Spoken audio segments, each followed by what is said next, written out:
فراز۔ اس novel کو تحریر کیا ہے عذرا فردوس نے۔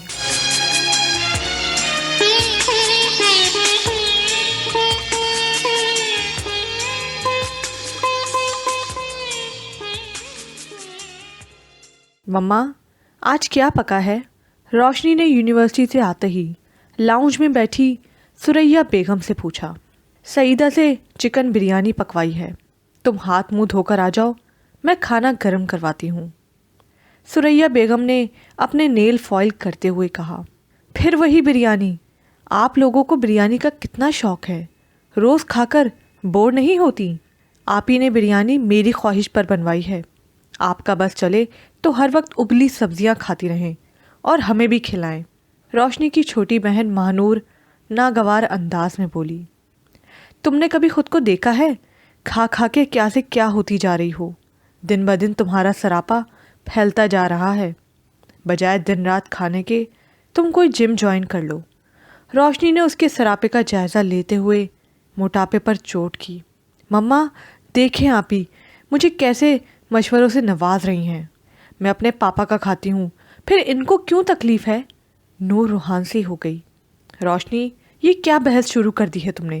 خواہ نور کو پریشان کر رہی ہو، تمہاری انہی باتوں کی وجہ سے وہ کمپلیکس میں مبتلا ہو جائے گی۔ ثریا بیگم نے روشنی کو سمجھایا۔ سوری، روشنی یہ کہتے ہوئے بیگ اٹھائے اپنے کمرے میں چلی گئی۔ سرور احمد اور ثریا بیگم کی 2 بیٹیاں تھیں، دونوں کی خواہش تھی کہ ان کی بیٹیاں اعلیٰ تعلیم حاصل کریں۔ روشنی ایم اے فائنل میں تھی اور نور انٹر پری میڈیکل میں پڑھ رہی تھی۔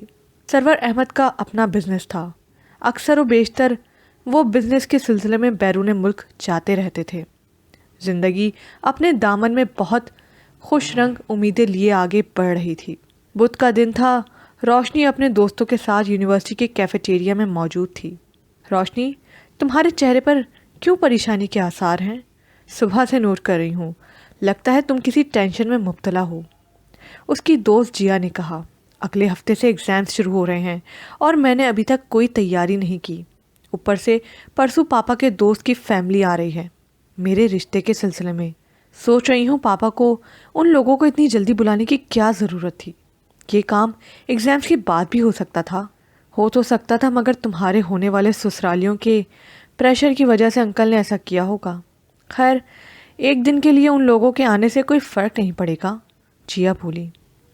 روشنی نے سر ہلا کر اس کی تائید کی اور کولڈ ڈرنک پینے میں مصروف ہو گئی۔ اچھا اب میں چلتی ہوں، ڈرائیور آنے والا ہوگا۔ وہ آخری گھونٹ بھرتے ہوئے اٹھنے لگی۔ یہ کیا، آج اتنی جلدی گھر جا رہی ہو؟ روشنی کی دوست سمیہ نے کہا۔ سر انوار تو آج آئے نہیں ہیں، بلا وجہ رکنے سے بہتر ہے میں گھر جا کر اسٹڈی کر لوں، خدا حافظ۔ روشنی فوراً چل دی۔ یونیورسٹی سے وہ گھر پہنچی، گھر میں خاموشی چھائی ہوئی تھی۔ ثریا بیگم فون پر کسی سے گفتگو میں مصروف تھیں۔ روشنی ان کے پاس صوفے پر بیٹھ گئی۔ فون رکھتے ہی وہ روشنی سے مخاطب ہوئیں۔ تمہارے انکل فراز کی فیملی اگلے ماہ آئے گی۔ ان کی وائف سمیرہ کا فون تھا، وہ کہہ رہی تھیں کہ ان کا بیٹا کراچی چلا گیا ہے، جب وہ آئے گا تبھی وہ ہمارے گھر آئیں گی۔ تھینک گاڈ، روشنی کے منہ سے بے اختیار نکلا۔ آج تم کافی جلدی آ گئیں۔ جی مما، یونیورسٹی میں کوئی خاص پڑھائی نہیں ہو رہی تھی، میں نے سوچا گھر چل کر اسٹڈی کر لوں، کل سے تو ویسے ہی کلاسز آف ہیں۔ جاؤ تم فریش ہو جاؤ، نور آتی ہی ہوگی، پھر ساتھ لنچ کریں گے۔ اوکے مما۔ وہ صوفے سے ٹیک لگا کر تھکن اتارنے لگی۔ ٹرالی میں چائے کے ساتھ ساتھ طرح طرح کے لوازمات موجود تھے۔ روشنی ڈرائنگ روم میں انکل فراز کی بیوی اور بیٹیوں کے ساتھ بیٹھی ہوئی تھی۔ 3 روز پہلے سمیرہ بانو اپنے بیٹے شہیر کے ساتھ آئی تھیں اور روشنی کو پسند کر گئی تھیں۔ آج وہ دوبارہ اپنی بیٹیوں کے ساتھ منگنی کی تاریخ رکھنے آئی تھیں۔ کیا خیال ہے اگلے اتوار کو منگنی کر لیتے ہیں؟ شادی کے معاملے میں زیادہ تول دینا مناسب نہیں، ہم ایک دوسرے کو برسوں سے جانتے ہیں۔ جی بالکل، جیسے آپ کی مرضی، ثریا بیگم خوشگوار لہجے میں بولی۔ سمیرہ بانو انہیں اپنے خاندان کے رسومات کے بارے میں بتانے لگیں۔ کیا خیال ہے اب ہمیں چلنا چاہیے؟ وہ اپنی بیٹیوں کی طرف دیکھتے ہوئے بولی۔ ایسی بھی کیا جلدی، چلے جائیے گا۔ مجھے آپ سے ایک ضروری بات کرنی ہے۔ ثریا بیگم کا لہجہ بتا رہا تھا کہ وہ ہچکچاہٹ کا شکار ہو رہی ہیں۔ روشنی بیٹا، تم اندر جاؤ۔ روشنی نے ایک نظر ان پر ڈالی اور کمرے سے نکل گئی۔ سمیرہ بہن، بات دراصل یہ ہے کہ روشنی ہماری سگی بیٹی نہیں ہے، مگر آپ یقین جانیے کہ اسے نور کی طرح اہمیت دی ہے۔ یہ آپ کیا کہہ رہی ہیں؟ فراز نے مجھے ایسی کوئی بات نہیں بتائی۔ یہ بات فراز بھائی کو بھی نہیں پتا کہ وہ آپ کو بتاتے۔ ہم نے آج تک یہ بات کسی کو نہیں بتائی، سب یہی جانتے ہیں کہ ہماری 2 بیٹیاں ہیں۔ شادی کے 5 سال بعد اولاد نہ ہونے کے باعث ہم نے روشنی کو گود لیا تھا۔ اس کے بعد اللہ کا کرم ہوا اور نور پیدا ہوئی۔ یہ بات اب بھی ڈکی چھپی رہتی، مگر سرور کا کہنا ہے کہ اب روشنی کی شادی کا معاملہ ہے، اس لیے آپ کو حقیقت بتا دی جائے۔ ثریا بیگم کی بات سن کر سمیرہ بانو اور ان کی بیٹیوں کے چہرے کے تاثرات بدل گئے۔ ایک بات میں آپ سے ضرور پوچھنا چاہوں گی، روشنی کس کی اولاد ہے؟ میرا مطلب ہے کہ اس کے والدین کون ہیں؟ سمیرہ بانو کی بات سن کر ثریا بیگم نے ایک سرد آہ بھری۔ یہ حقیقت تو مجھے بھی نہیں معلوم، ہمیں یہ بچی ایک نرس کے ذریعے ملی تھی۔ اس کے والدین کون ہیں یہ مجھے اور سرور کو بھی نہیں معلوم۔ اف خدایا، میں کس لڑکی کو بہو بنانے جا رہی تھی؟ جانے وہ کس کا خون ہے، کسی کی ناجائز اولاد بھی ہو سکتی ہے۔ وہ تو شکر ہے کہ میری کوئی نیکی کام آ گئی، جو آپ کے منہ سے حقیقت نکل گئی۔ ندا فائزہ اٹھو، ہمیں اس گھر میں شادی نہیں کرنی۔ سمیرہ بانو بگڑے ہوئے تیور لیے فوراً نکل گئیں۔ ان کے جاتے ہی روشنی فوراً ڈرائنگ روم میں آ گئی۔ مما، کہہ دیں یہ سب جھوٹ ہے جو آپ نے سمیرہ آنٹی سے کہا ہے۔ روشنی کی آنکھوں سے آنسو بہہ رہے تھے۔ یہی حقیقت ہے، ایک نہ ایک دن تو مجھے یہ بتانا تھا۔ میں نے اور تمہارے پاپا نے تمہاری تربیت میں کوئی کمی چھوڑی ہے جو تم اس طرح رو رہی ہو؟ تم ہماری اولاد ہو اور رہو گی۔ ثریا بیگم نے اسے گلے سے لگاتے ہوئے تسلی دی، مگر روشنی کا مضطرب ذہن کچھ اور ہی سوچ رہا تھا۔ وہ سرور احمد کی اولاد نہیں تھی تو کس کی اولاد ہے؟ وہ ایک دفعہ اپنے حقیقی والدین سے ملنا چاہتی تھی کہ آخر انہوں نے کن حالات کے تحت اسے دوسروں کی جھولی میں ڈالا تھا۔ ایک ہفتے وہ شدید ڈپریشن میں مبتلا رہی۔ روشنی بیٹا، یہ تم نے اپنی کیا حالت بنا رکھی ہے؟ جاؤ جا کر اپنا حلیہ درست کرو۔ سرور احمد نے بکھرے بالوں اور ملگجے کپڑوں میں ملبوس روشنی کو دیکھ کر کہا، پاپا، میرا دل اچاٹ ہو گیا ہے، میں اس گھر میں نہیں رہنا چاہتی، مجھے آپ کسی فلاحی ادارے میں چھوڑ آئیں۔ روشنی بیٹا، تمہیں اگر مجھ سے یا اپنی مما سے کوئی شکایت ہے تو بتاؤ۔ ان لوگوں کے سامنے اس حقیقت کو ظاہر کرنا ضروری تھا؟ ہمیں کیا پتا تھا کہ وہ لوگ رشتے سے انکار کر دیں گے، مگر تم اس بات کو دل پر مت لو۔ پاپا، مجھے اس رشتے کے ختم ہونے کا دکھ نہیں، ویسے بھی جو رشتہ مجھ سے جڑا نہیں اس کے ہونے یا نہ ہونے سے کیا فرق پڑتا ہے؟ میں صرف ایک بات جاننا چاہتی ہوں کہ میرے ماں باپ کون ہیں، اور اس سلسلے میں آپ میری مدد کر سکتے ہیں۔ سرور احمد نے ایک نظر روشنی کی سوجھی ہوئی آنکھوں پر ڈالی، پھر کچھ سوچتے ہوئے بولے، سالوں پہلے کی راکھ کو کریدنے سے کیا حاصل ہوگا؟ الٹا تمہارے دکھ میں اضافہ ہوگا۔ آپ میرے دکھ کی پرواہ مت کریں، میں ایک دفعہ اپنے والدین سے ملنا چاہتی ہوں، آپ اسے میری آخری خواہش سمجھ لیں۔ روشنی ملتجائیہ انداز میں بولی، میں تمہاری خواہش پوری کرنے کی کوشش کروں گا۔ جہاں تک میرے علم میں ہے، تمہارے باپ کا تمہاری پیدائش کے وقت کچھ اتا پتہ نہیں تھا۔ میں تمہاری ملاقات سسٹر فیروزہ سے کروا دوں گا، وہی بتا سکتی ہیں کہ تمہاری والدہ اب کہاں ہوں گی۔ پلیز پاپا، آپ مجھے سسٹر فیروزہ سے ملوا دیں، میں سخت ٹینشن میں ہوں۔ اوکے، میں بہت جلد تمہاری ان سے ملاقات کروا دوں گا۔ اب تم جاؤ، مجھے اپنی پہلے والی روشنی چاہیے۔ پاپا نے اس کے سر پر شفقت سے ہاتھ پھیرا تو وہ یکدم رونے لگی۔ استجاب کے سمندر میں غوطہ زن ہو کر روشنی نے سسٹر فیروزہ کو دیکھا۔ شادی تو ایک جوا ہوتی ہے، ہار یا جیت، یہ لڑکی کا مقدر۔ جیت گئے تو کیا کہنا، اور اگر ہار گئے تو زندگی ختم ہو جاتی ہے۔ سسٹر فیروزہ نے بات مکمل کی تو روشنی فوراً بول پڑی، تو آپ کے خیال میں میری ماما نے جو کچھ کیا صحیح کیا؟ مجھے غیروں کی جھولی میں ڈال کر